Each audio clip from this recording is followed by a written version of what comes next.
हम लोग कवर करेंगे कि किस टाइप से कैटायन और एनायन या कहें आयनिक कंपाउंड एग्जिस्ट करते हैं।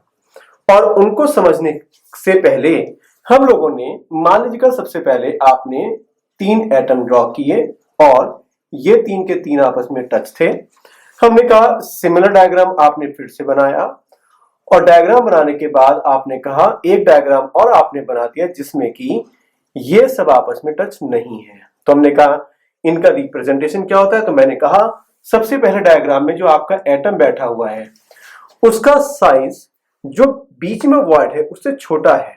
मैंने कहा बीच वाले में जो आपका एटम बैठा हुआ है वो एग्जैक्टली फिट होके बैठा हुआ है और लास्ट वाले में आपको जो डायग्राम है आप ये बोल सकते हैं कि इस पर्टिकुलर में जो सेंटर वाला है उसका साइज इतना बड़ा हो गया कि वो बाहर वाले जो 3 एटम हैं उनके बीच में गैप लेके आ गया। और अगर गैप लेके आ गया तो हमने कहा इसमें आइडियल कंडीशन कौन सी है। तो मैं बोलूंगा जो मिडिल में लिखा हुआ है वो एक आपका है आइडियल भी बोलेंगे इसको और इसी को आप बोलेंगे कि ये आपका स्टेबल होती है। मैंने कहा ठीक है आइडियल और स्टेबल समझ में आ गया। हमने कहा ये पर्टिकुलर क्या बीच वाला जो एटम है क्या वो हल्का सा मूव कर सकता है या वो बिल्कुल पैक होके बैठा हुआ है। बोलूंगा पैक होके बैठा है इसीलिए ये भी आपका बोला जाएगा स्टेबल, लेकिन ये आपका बोला जाएगा नॉन आइडियल। क्या बोला जाएगा नॉन आइडियल, क्योंकि बीच में एटम आने से जो कॉर्नर वाले 3 एटम हैं उनके बीच में स्पेसिंग आनी स्टार्ट हो गई। मैंने कहा फर्स्ट वाला क्या है तो बोला जाएगा फर्स्ट वाला भी आपका बोला जाएगा कि ये आपका बना हुआ है नॉन आइडियल, क्योंकि बीच में स्पेस जितना था उससे भी छोटा साइज का है और इसे लिखा जाएगा कि ये हो चुका है आपका कैसा। तो मैं बोलूंगा ये हो चुका है आपका अनस्टेबल, क्योंकि बीच वाला जो आपका एटम है वो फिट नहीं है, वो फिट होने से भी छोटा बन गया। तो हमने कहा पूरी सॉलिड स्टेट में हम किस चीज को स्टडी करते हैं ज्यादातर, तो हम बोलेंगे हम ज्यादातर स्टडी करते हैं आइडियल और स्टेबल, मतलब एटम मेरे अकॉर्डिंग एडजस्ट कर रहा है। मैंने कहा वो टेट्राहेड्रल में चला गया तो मैं बोलूंगा उसका साइज बिल्कुल वही होगा जो मैंने कैलकुलेट किया, लेकिन ऐसा होता नहीं है प्रैक्टिकली। तो हमने कहा चलेगा रेडियस रेशो निकालने की ट्राई करते हैं। हमने कहा अगर आप रेडियस रेशो निकालने की ट्राई करने लगे तो हमने स्टार्टिंग में 3 एटम बनाए और हमने कहा कोऑर्डिनेशन नंबर आपका पहला आपका आता है कोऑर्डिनेशन नंबर 3। तो हमने कहा कोऑर्डिनेशन नंबर 3 का मतलब है डायग्राम थोड़े बड़े बनेंगे आपके। एक एटम मान लीजिएगा कुछ इस टाइप का है और एक एटम आपका कुछ इस टाइप का है और इनके ऊपर एक एटम और लग गया और इनके ठीक बीच में एक एटम आपका फिट हो गया। अगर ये एटम फिट हो गया तो मैं क्या बोल सकता हूं, ये आपको एक ट्रायंगल दिखाई दे रहा होगा। अगर ये आपको एक ट्रायंगल दिखाई दे रहा है तो ज्यादातर लोग अगर ट्रिग्नोमेट्री जानते हैं तो मैं यहां पर नेमिंग अगर लिखने लगूं तो मान लीजिएगा आपने इसको ए बोला, इसको बी बोला और इसको सी बोला। अगर ये दोनों एटम टच हैं और इन पर्टिकुलर को मैं मान के चल रहा हूं नेगेटिव, तो मैंने इस पर्टिकुलर से जो कोडिंग लिखी जा रही है उसको आपने बोला नेगेटिव बना हुआ है और जो रेड से बना हुआ है इसको आपने बोल दिया कि ये पॉजिटिव मतलब कैटायन है। हमने कहा क्या बोल ए और बी अगर ये टच होके बैठे हुए हैं इसका मतलब जो ए बी डिस्टेंस रहेगी वो लिखा जाएगा 2 रेडियस ऑफ नेगेटिव मतलब एनायन। मैं बोलूंगा ठीक है। अब जिन लोगों को ट्रिग्नोमेट्री आती है क्या वो बोल सकते हैं कि अगर ये सभी के सब तीनों आपस में टच हैं तो ये एंगल आपका बनेगा 60 डिग्री। अगर ये एंगल 60 डिग्री बनेगा तो मैं क्या इस पर्टिकुलर से एक कुछ आपका इस टाइप से बनाया जा सकता है। मैं बोलूंगा ठीक है। अगर ये आपका ए बी बना हुआ है तो ये ए होता है आपका ए बी कॉस थीटा और वर्टिकल वाली लाइन हो जाएगी आपकी ए बी साइन थीटा। तो मैंने कहा मेरा आंसर आपका आ गया ए बी साइन 60 डिग्री, क्योंकि ये 60 डिग्री था। तो हमने कहा ये ए बी किसके इक्वल आया, तो हमने कहा ए बी आपका आया, ये पॉइंटर आपने बोल दिया कि ये पॉइंटर आ चुका है डी। तो मैंने कहा ए डी आपका हो चुका है ए बी साइन 60। अब ऑब्जर्व कीजिएगा अगर ये ट्रायंगल है तो आपने पढ़ा होगा कि जो रेशो रहता है वो 2/1 का रहता है। मैंने इस पर्टिकुलर को यहां तक के मिडिल पॉइंट को बोल दिया ओ, तो बताएगा ए ओ कितना होगा। तो बोलूंगा ए ओ का मतलब हो जाएगा ये होगा 2 और 1 का रेशो, इसका मतलब होगा 2 divide by 3 into A D. मैंने कहा ठीक है। जब हमने इनको सॉल्व किया तो हमने कहा जो हमारा वैल्यू आएगा वो आएगा 2/3 इंटू AD की वैल्यू AB और AB की वैल्यू हुई आपकी 2R नेगेटिव। ठीक है, साइन 60 की वैल्यू कितनी होती है? तो मैं बोलूंगा साइन 60 होता है √3/2। अब बात करते हैं ये AO में क्या होगा। क्या बोल सकते AO में आपका ये नेगेटिव वाला रेडियस आएगा, इसका मतलब लिखा जाएगा R नेगेटिव और साथ में जो बीच में बैठा हुआ है उसका रेडियस भी आएगा, तो बोलूंगा R पॉजिटिव। ये आपकी अगर इक्वेशन बन गई तो मैं क्या बोल सकता हूं, ये पर्टिकुलर अगर 2 से 2 कैंसिल होता है तो फुल एंड फाइनली ये बनेगा आपका R नेगेटिव प्लस बनेगा आपका R पॉजिटिव और उनको जब कैलकुलेट करेंगे तो आपका बनेगा, ये तो आएगा √3 और ये बनेगा आपका 2/√3 और बन जाएगा आपका R नेगेटिव। ठीक है यहां तक। अब आपने इसको डिवाइड करना अगर स्टार्ट कर दिया तो क्या लिख सकता हूं, 1 प्लस आपका बनेगा R पॉजिटिव डिवाइड बाई आपका आ जाएगा R नेगेटिव इक्वल टू 2√3। जब हमने इन दोनों को सॉल्व किया R अपॉन R नेगेटिव तो हमें पता चला जो वैल्यू आपकी आएगी वो आएगी 2/√3 -1 और कैलकुलेट करने के बाद आपका R पॉजिटिव और R नेगेटिव की वैल्यू आपकी आती है, बताइए कितनी आएगी। तो हम लोगों ने कैलकुलेट किया तो पता चला ये वैल्यू आपकी आती है 0.155। इसका मतलब अगर आपका पॉजिटिव और नेगेटिव में जो रेशियो रहेगा वो 0.155 रहता है तो तीन पर्टिकुलर एटम के बीच में जो स्पेस बचा है, रेड वाला जो आपने जिसको कैटायन बोला था वो एग्जैक्टली फिट होके जाएगा, ना तो उससे बड़ा होगा ना उससे छोटा होगा। बड़ा हो गया तो स्ट्रक्चर ये बनेगी, छोटा हो गया तो वो बनेगी। हमने कहा हमें पढ़ना है आइडियल, तो ये हमने जो केस निकाला है वो आइडियल के लिए निकाला है। हमको बोला गया कि हमें अब मानना है कोऑर्डिनेशन नंबर 4, तो हमने फिर से हेडिंग डाला कि अगर आप कोऑर्डिनेशन नंबर 4 की बात करते हैं तो स्ट्रक्चर कैसा बनेगा।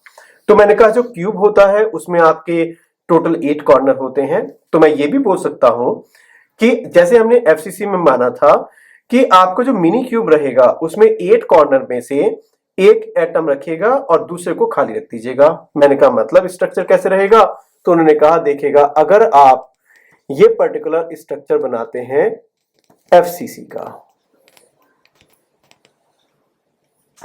और यहां पर पर्टिकुलर आपने सभी जगह एटम ना रख के एक एटम आपने यहां पर रखा, एक एटम इसके A√2 पर रखा और आपने यहां पर 4 एटम बना दिए।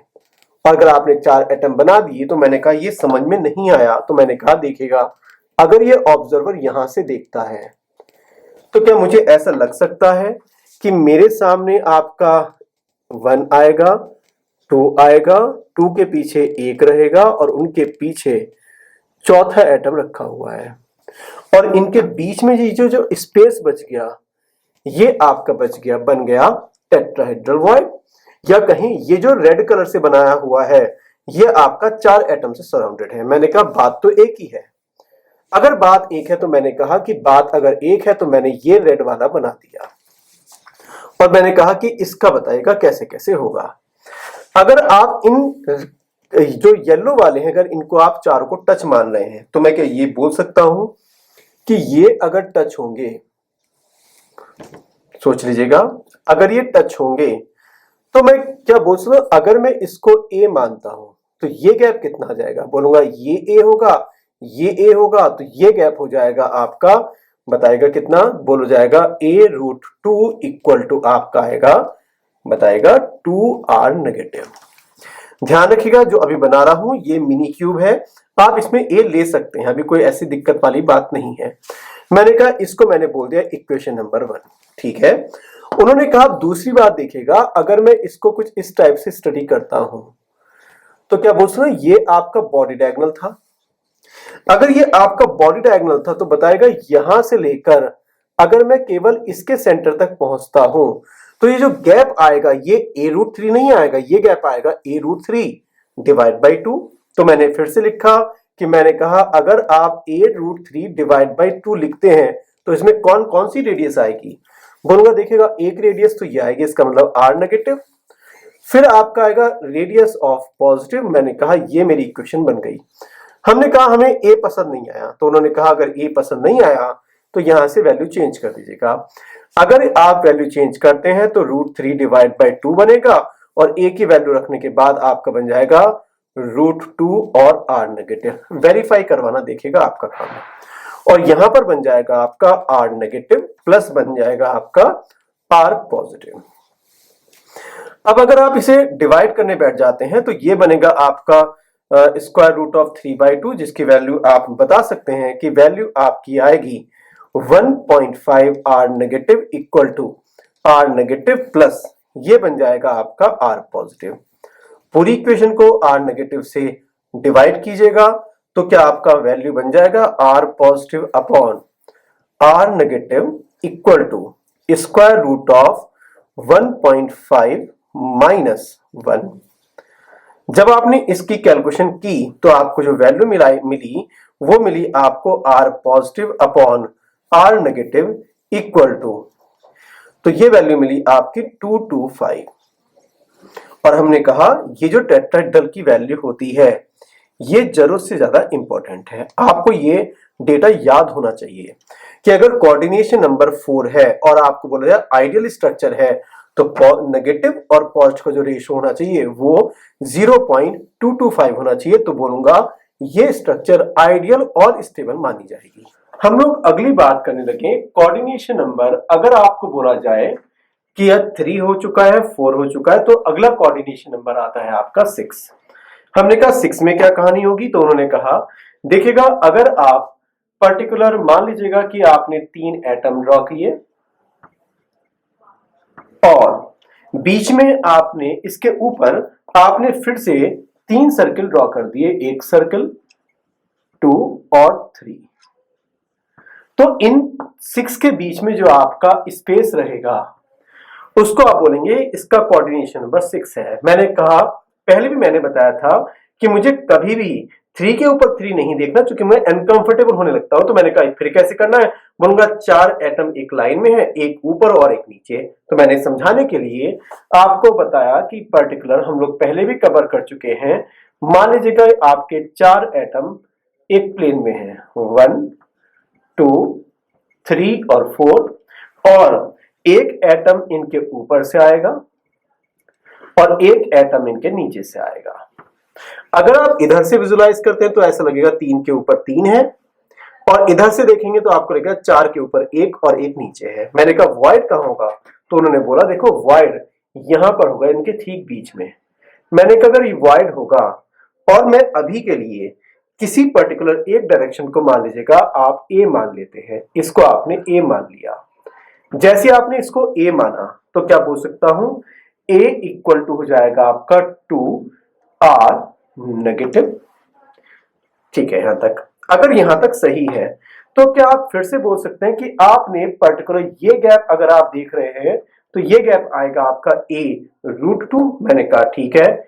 क्या बोलते हैं यहां से यहां तक का जो गैप आएगा ये आपका आएगा ए √2 का भी हाफ हो जाएगा। तो मैंने कहा बताएगा ए √2 डिवाइड बाई 2 में कौन कौन आएंगे, तो बोलूंगा देखिएगा एक तो रेडियस आपकी आएगी नेगेटिव वाले की, दूसरी रेडियस आएगी आपकी पॉजिटिव वाले की। मैंने कहा बिल्कुल सही।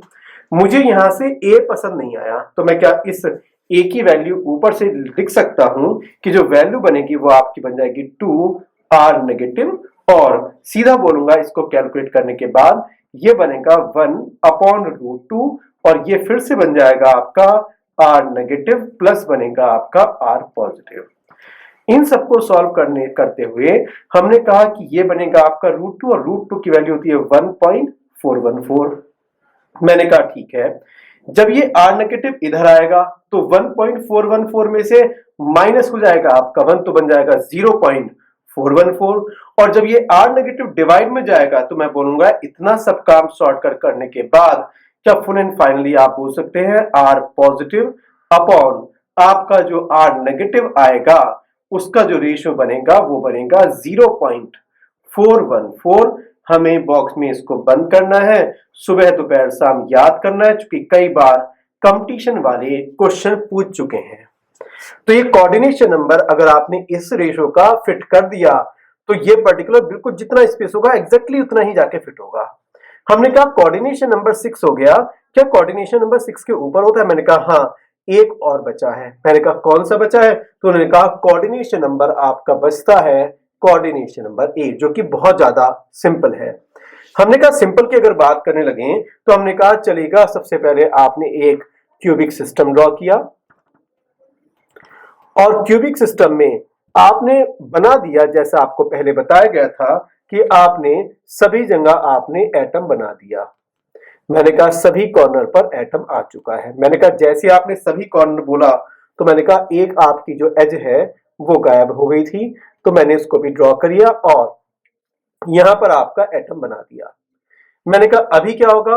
बोलेगा इनके बीच में कहीं पर स्पेस है, जिसको आप बोल सकते हैं बीसीसी जैसा, लेकिन ये बीसीसी नहीं है, क्योंकि बीसीसी में सभी एटम सेम थे। हमने कहा ये अगर आपने एटम बना दिया इनके ठीक बीच में और ये बीच में बना दिया तो बताइएगा कैसे निकालूंगा? बोलूंगा फिर से बात करते हैं। मान लीजिएगा ये गैप आपका ए बना हुआ है, यहां तक सही है। अगर ये गैप ए बना हुआ है तो क्या बोल सकता हूं? ए इक्वल टू बनेगा 2, रेडियस नेगेटिव आएगा क्योंकि मैं इनको नेगेटिव मान रहा हूं। अब अगर आप इस बॉडी डायगोनल को देखने लगे तो बॉडी डायगोनल आपका होता है a√3। क्या बोलूं? अगर a√3 बोला जाए तो यहां से यहां तक का गैप कितना होगा? बोलूंगा a√3 डिवाइड बाई 2। बोलूंगा कौन कौन आएगा इसमें? बोलूंगा देखो एक तो आपका आएगा r नेगेटिव और दूसरा आपका आएगा यहां पर r पॉजिटिव। मैंने कहा ठीक है, क्लियर हो गया। और अगर क्लियर हो गया तो मैंने कहा बताएगा a की वैल्यू चेंज करनी है। मैंने कहा a की वैल्यू उठा के रखिएगा। बोलूंगा यहां पर आएगा 2r negative into √3 divide by 2। Verify करना आप लोगों का काम है। और मैं बोलूंगा ये बन जाएगा आपका r नेगेटिव और ये बन जाएगा r पॉजिटिव। 2 से 2 कैंसिल हुआ। √3 की वैल्यू होती है 1.732। जब ये माइनस आया तो बना आपका 1.732 माइनस 1 का मतलब 0.732। जब ये पर्टिकुलर r नेगेटिव उधर गया तो आपका कुल मिला के आंसर आएगा r positive upon r negative equal to 0. बताएगा 732। ये डेटा भी याद करना है कंपटीशन में। इस पर्टिकुलर डेटा पर न्यूमेरिकल ज्यादा नहीं आए, ज्यादातर न्यूमेरिकल जो आते हैं वो टेट्राहेड्रल और ऑक्टाहेड्रल पर आते हैं।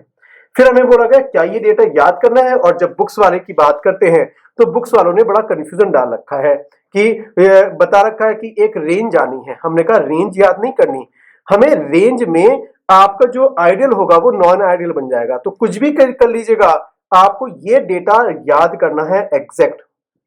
हमने कहा जी उस पर्टिकुलर रेंज का क्या करना है, जो कई बार लिखवा दी जाती है। तो मैंने कहा मैं भी लिखवाऊंगा, ऐसा नहीं है मैं नहीं लिखवाऊंगा। तो मैंने कहा रेंज क्या होती है? तो उन्होंने कहा देखिएगा r positive upon r negative को मैंने मान लीजिएगा 3 बार लिख दिया। r positive upon r negative, r positive upon r negative और r positive upon r negative.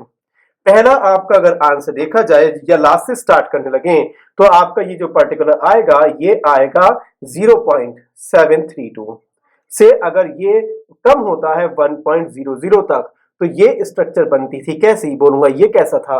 बोलूंगा जब कोऑर्डिनेशन नंबर कितना होता है 8। अगर रेडियस रेशियो इसके बीच में आ गया या एग्जैक्टली इसके इक्वल हो गया तो बोलूंगा कोऑर्डिनेशन नंबर 8 है। और कोऑर्डिनेशन नंबर 8 को कई बार आप बीसीसी लाइक बोल सकते हैं। मैंने कहा जी इससे ऊपर वाला क्या होगा? उन्होंने कहा ऊपर वाला क्या होगा? ऊपर वाले का डेटा कॉपी किया। मैंने कहा 0.732 बताएगा। इससे कम डेटा कौन सा था? बोलूंगा 0. आपका था 414। मैंने कहा ये कब होता है? तो उन्होंने कहा ये तब होता है जब कोऑर्डिनेशन नंबर कितना था बताएगा। तो आंसर आएगा आपका 6। मैंने कहा इसको फिर से मैंने कॉपी किया। मैंने कहा ये आया 0.414। मैंने बोला इधर क्या आएगा? बोलेगा इधर आएगा लेस देन और इक्वल टू आपका लेस देन और इक्वल टू। मैंने कहा इसकी वैल्यू कितनी होगी? तो बोला जाएगा इसकी वैल्यू होगी 0.225। मैंने कहा ठीक है। कोऑर्डिनेशन नंबर कितना होगा? बोला जाएगा कोऑर्डिनेशन नंबर होगा इसका 4, जिसको आपने बोला था टेट्राहेड्रल। मैंने कहा ये डेटा फिर से ऊपर किया। मैंने कहा ठीक है कर लीजिएगा 0.225। मैंने कहा इधर वाला डेटा कितना होगा? तो इन्होंने कहा इधर वाला डेटा होगा 0.155 और लेस देन और इक्वल टू 2 और कोऑर्डिनेशन नंबर आपका आ जाएगा 3। ये टेबल बनाते ही मुझे कंफ्यूजन हो जाता है। जब मैं एग्जाम में जाऊंगा तो मुझे ये याद नहीं रहेगा कि अगर उसने कोऑर्डिनेशन नंबर 6 दे दिया और बोल दिया कि भैया कोऑर्डिनेशन नंबर 6 का मतलब था आपका ऑक्टाहेड्रल, बताएगा रेडियस रेशियो कितना होता है। एग्जाम टाइम में क्या आएगा? 0.732 लिखना है या 0.41 लिखना है? नहीं, ऐसे याद मत कीजिएगा। या तो आप इसी को बॉक्स में बंद कर दीजिएगा या ये डेटा अलग से याद कीजिए, क्योंकि एग्जाम टाइम में मेरे पास सॉलिड स्टेट में लगभग 5 टू केवल 10 सेकेंड्स होते हैं जिसमें मुझे आंसर देना होता है, कंफ्यूजन नहीं होना उसमें। तो इस टेबल को थोड़ा सा अवॉइड कीजिएगा।